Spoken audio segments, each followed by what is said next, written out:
Iruhar bamon ronjatang son si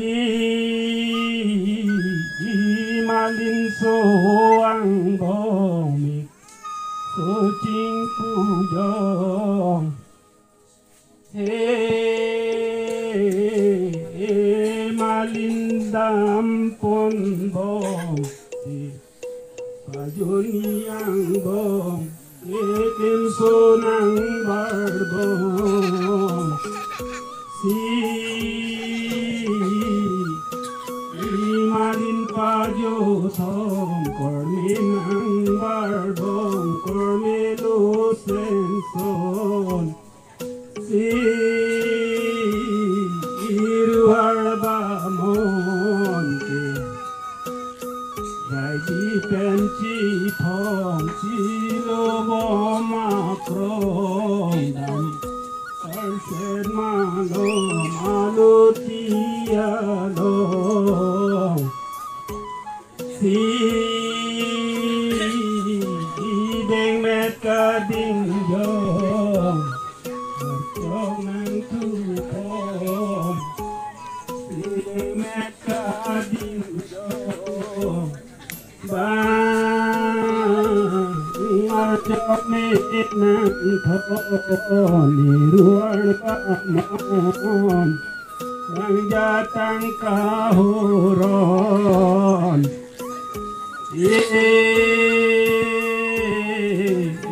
Tharbu su thenggon niruar pamon Tin pun su chok binong penang bong trong mê dil non yo ni penang bong trong mê bát non malin pa jo thom ti phar me hom non datang kahuron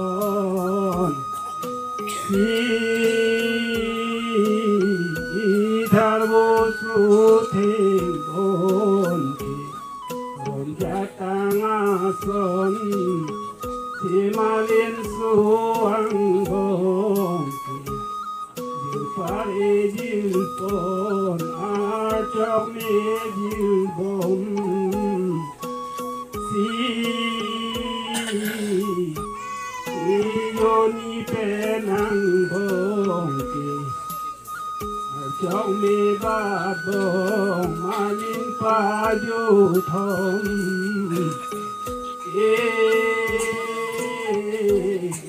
Arjok me bát bong phar me so nang hom si phar me so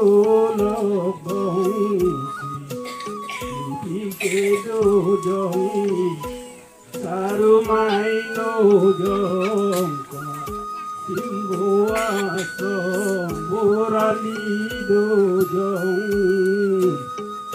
ban so kitong ruhar bamon dude kalam ro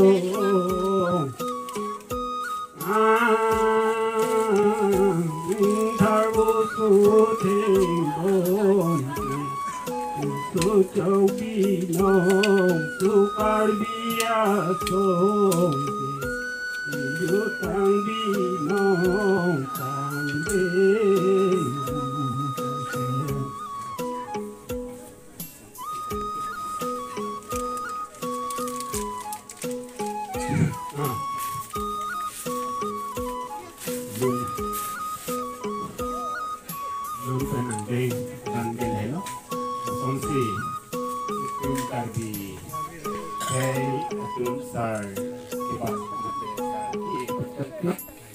Sen aron ateng pensi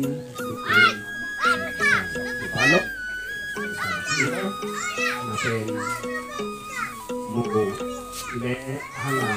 kopiawati si tarbarit angkop Bar kicipat napen nong ilong cok ki cuma pan ki bukan te.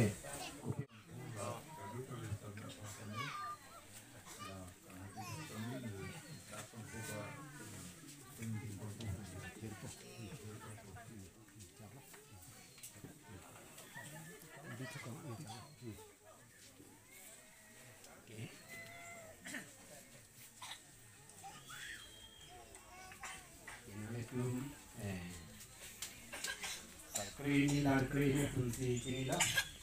ini penge muka server ti sertifikat yang ada masalah masih terang arang arat an apa terjadi perjalanan loh masih langsung besar buat unuhut kaitong jadi ini lah ini bintang apa kabarin mungkin itu nangipan kita loh jadi itu itu ini nanti husika bagi sung itu mungkin nanti husika alang bangke ya dua kali husika itu yang husika setengah tu apa itu jadi kita mendengke jual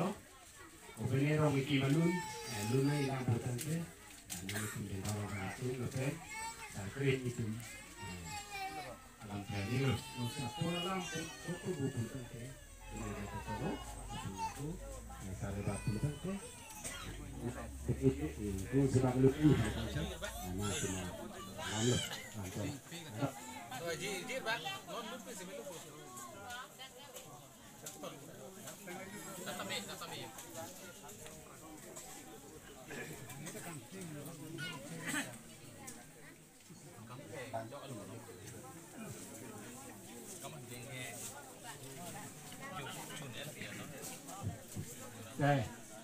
ini thulthe det pen tini ithi bak parpan pipo karbiatum rong rup chukim lo di rong rup chukim lo